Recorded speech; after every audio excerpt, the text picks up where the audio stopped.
Okay, new board, new attempt, better setup, bit safer. Here we go.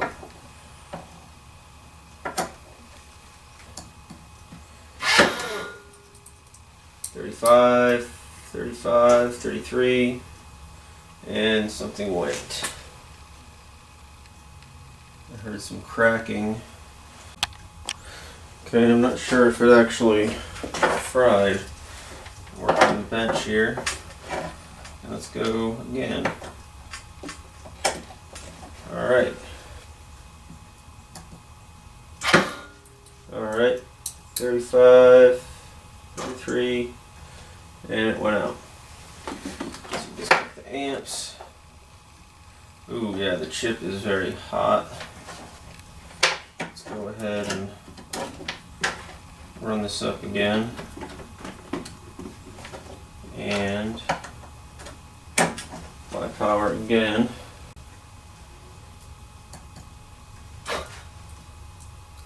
$35 amps. Alright, well,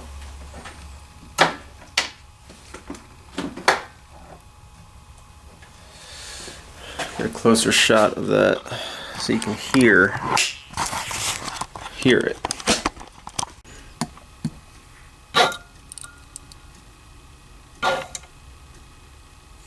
See if I try it again while it's hot. No cracking. It is quite warm.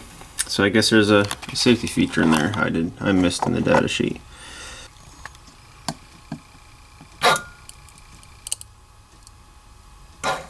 Start it up.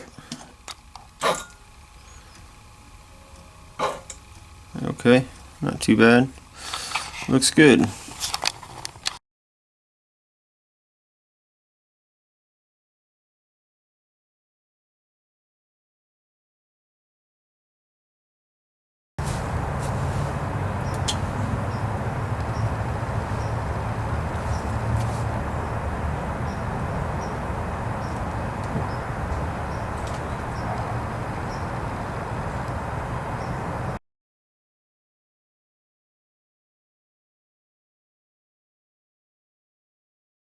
Okay, well let's see what happened here on the data sheet. I have it on my website here. If you go to products, click on the dual H-bridge motor drive, that will bring you to this page that's currently up here, and you can get the data sheet of the chip here or here, brief description, and the Eagle schematics, the Arduino sample code, and the data sheet that I created for this board.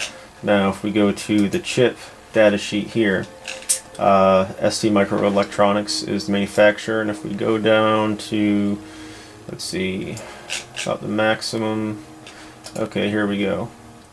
The high side current limitation is about 50 amps or 30 on the low side, 70 on the max. We did not reach the maximum, so or the voltage. We are running at 12 volts. The thermal shutdown temperature, 175 C. We definitely achieved that, somewhere around there, and would not reset until 135 is the thermal reset temperature. So we stayed underneath the maximum current. The maximum continuous current is right here, page 8, maximum output current continuous, 30 amps. So we were going over that on the first tries, up to about 35 amps. And we did not quite reach that. We were just under at 28 or so. So it was not because of this that we shut down. It was the thermal temperature. Okay, so here we go. We have 12 volts across the front here. I have my motors hooked up, but not the control here. So actually, I'm going to reverse the power input. So here we are with 12 volts, and turn it off real quick, swap positive and negative, turn it back on, let's see what happens. Nothing. Sometimes the cap here can get quite hot. And those chips aren't hot. Not hot. Not hot. Okay. So the circuit works for reverse protection, and here we are at 12 volts. Let's go ahead and crank it up.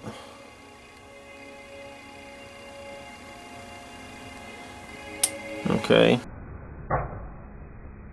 About 20 volts or so. Whoa! Okay, that was the cap. Alright. So, there's obvious things you don't want to do. Good thing I have my safety glasses on. Alright, let's replace that cap and do something else. Okay, so what happened there was we have a diode here that protects the 5-volt regulator from reverse polarity, and we have a MOSFET here and here for each of the drivers, and those protect for reverse polarity also. And since we reversed the polarity up here, what happened was that the polarized electrolytic cap here was hit with too much voltage or for too long, and that's what exploded. I've had these reverse polarity at 12 volts for well over a minute before I realized it, and they did not blow like that, but I did bump it up to over 20 volts to see what would happen, and now we know. So I have a new cap on it, and let's do some more tests. Okay, so what I have here is our correctly powered power there, hooked up to just an Arduino running a simple code that you can download. 2 motors hooked up to each drive here, and what I have is where I have them clipped is actually some holes that I put in there for optional capacitors. So you can see the connectors, but I actually have them in these holes, and then here they are going to the motors.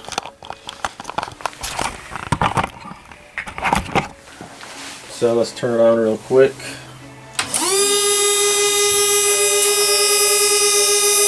And you can see this red LED for the direction of one motor here, and then the other LED for the direction of the other motor. So let's turn that off, and this time let's short out the output. Alright, we have the output shorted out. Let's turn on the voltage and see what happens.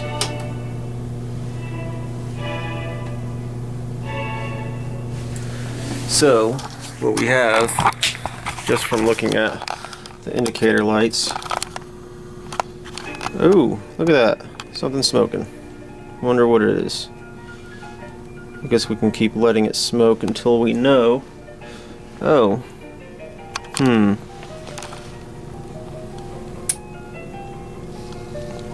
The power supply was just running at 3 amps or so, which is not a lot.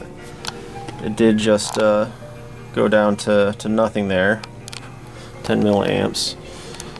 Let's go ahead and turn it off. That chip is very, very hot. Okay, so I've hooked up one motor to the chip that was smoking, and let's turn some power on. Hey, what do you know? It works. Nice and fast. Now what that was not the chip that was smoking, even though it was very hot. It was laying flat on this foam, and that's what was smoking. So the heat was going through the board and melting the foam. So it did have some delayed thermal protection. I figured there'd be some output short protection when the outputs are shorted together, but I guess not. Let's do something else. Let's try and break it a different way. Okay, so what I have now is one motor lead hooked up, and the other one is actually hooked to ground. So let's turn this on. Okay, well, there's a good chance that that output was supposed to source to ground anyways. So let's hook it to the other output.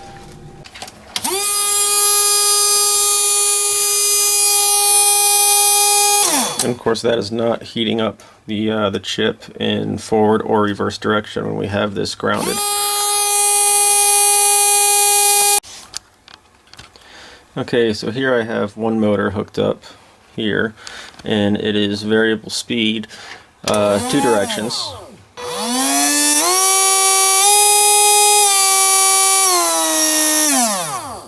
And then the other direction. So if we take one lead, disconnect it, go directly to ground,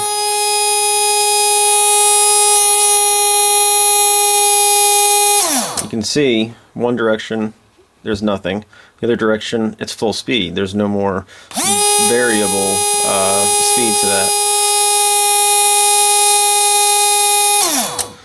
And then if we go back to put this on the output, we do have both directions now. So what's happening there, if we look at this here, we have one direction. Obviously a motor gets hooked up, or a lead to a motor, it's hooked there and there, A and B. So on the on one direction, out A is high, you're going to have this MOSFET open, it's going to feed out. B is going to come in here and go to ground.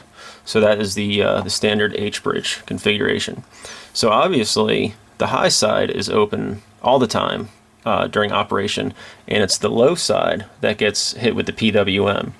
Because right here we're bypassing the out and connecting it straight to ground. So in effect this is always open. So we have a full voltage, full speed condition.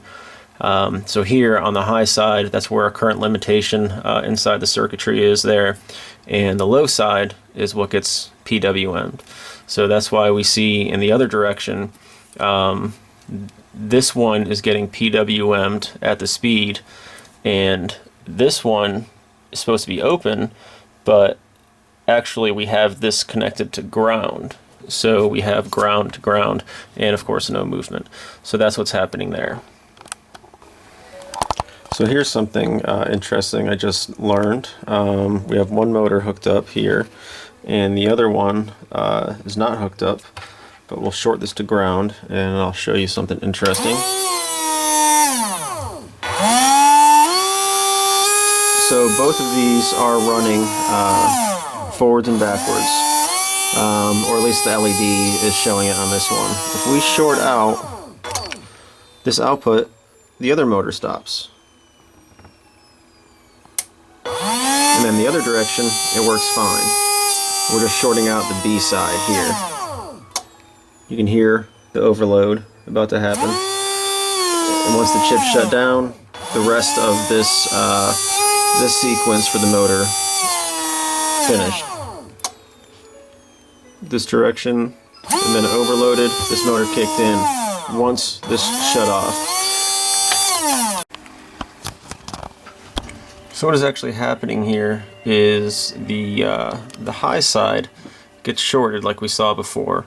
So that's causing an overload condition. So we have the ground sourcing to ground, and then this one is also grounded, but it wants to be high. So the VCC and the ground are fighting each other, and the voltage just plummets to 4-something volts from the 12 volts. Well, when this also goes high, or wants to go high, but we have it grounded, if we look at the Eagle schematic here, we have this grounded here going to power. And then since the power is also the same thing over here, this is trying to ground. So this chip does not get 12 volts, it's getting 4 volts, and it also shuts down too. So shorting out one high side of one chip will cause the other one to also not work. Okay, so we have here is a ramp down. Again, another ramp down. And then this other one I'll explain in here in a minute. So you see how it jerks like that when it stops. That is changing directions at a different time. Here we're changing directions after a full ramp down. And then here it's changing directions at a 0 speed.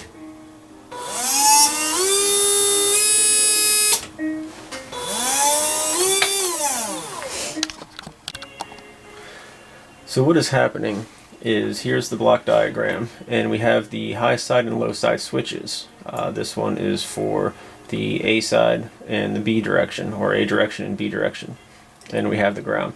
So if you're going in one direction and you go to a speed of 0, then the switches are still on. And it will be able to regen itself down a little bit. Pretty fast ramp down, but still it'll spin down. If you go the other direction, even if the other direction is 0, then you're closing the A switches and opening the B switches, and since you've closed that direction, the energy has nowhere to regen into, so it just locks itself up. The current doesn't flow, and it essentially breaks. There are two modes, break VCC and break to ground, which allows you to actually break the motor. But if you go one direction and then change it to the other direction, it'll go that direction at that speed, but if you change it at 0 speed, then it'll effectively break it for just a moment, until the energy, the potential energy that's spinning around, until the inertia stops. Basically the motor stops. So that's what was happening with that jerking of those motors. And the code actually describes that. If you here, it tells you what's going on in here, and then what's going on here. So there's the spin down, and then it describes what's happening when you stop the motor. Okay, so what we're going to look at now is the current sense pin on one of the motors, on the port motor. So here's the code, which is downloadable from my website, and after every move of the PWM speed, I'm reading the pin and printing it to the screen. Okay, so here we have the current sense pin being read on every change of the speed, before and after every speed. It is on a 1023 resolution analog input, so we're not running a very big motor. And when I put more torque on it, you can see the current does increase quite a bit. Okay, so what we have here is I have one drive unconnected and one motor connected here. So what we're going to do now is look at the onboard diagnostics that these chips come with. There's not much, but it's a couple things that you can run a diagnostics check on your drives in your code. So let's do that. Okay, so what we're doing here is reading the diagnostics. We have one direction and then the other for the starboard motor. The other motor is unconnected, and we're reading the diagnostics for that one too. So the starboard motor is over here, and the port motor is over here. So let's see what those numbers mean and what the diagnostics are telling us. Okay, so here we have the output of this motor drive shorted to ground, which is up here. And right now I have the B output of this chip shorted to ground, and the A is open. So when we turn it on, I'm going both directions for about 5 seconds at variable speeds.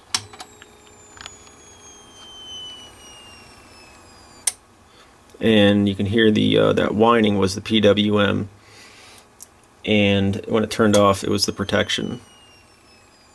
And there it is again. Okay, if we look at the diagnostics of what's going on, diagnostic is 0 on the B channel. So you can hear that it's on, and the diagnostics were just 1. So when it overloads, you can see here it turns to 0, which means it's opening up the B transistor.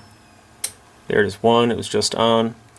And so the A side here, that diagnostic is high, that does not shut off. So if we change it Let's put it on the other side here. So you can see that the A is also going out. And when I turn this to a 1, you'll be able to hear it. So it just turned to a 1, and then it turned off again. That is the output protection. So that is each channel, or not each channel, but each MOSFET switch in there shorting to ground. And once it overloads, temperature-wise, it will shut off. So there is some diagnostics you can run and print out if you want to see what's going on with your motor. And so here also in the truth table page of the data sheet, up here is the truth table for normal operation condition, and down here is the fault condition. So you can see the direction truth table here, and your diagnostic pins here and here. So if there's 0 on here, then output A has opened up, and if they're both 0, then of course both of them have opened up. And then here's the condition of your current sense pin.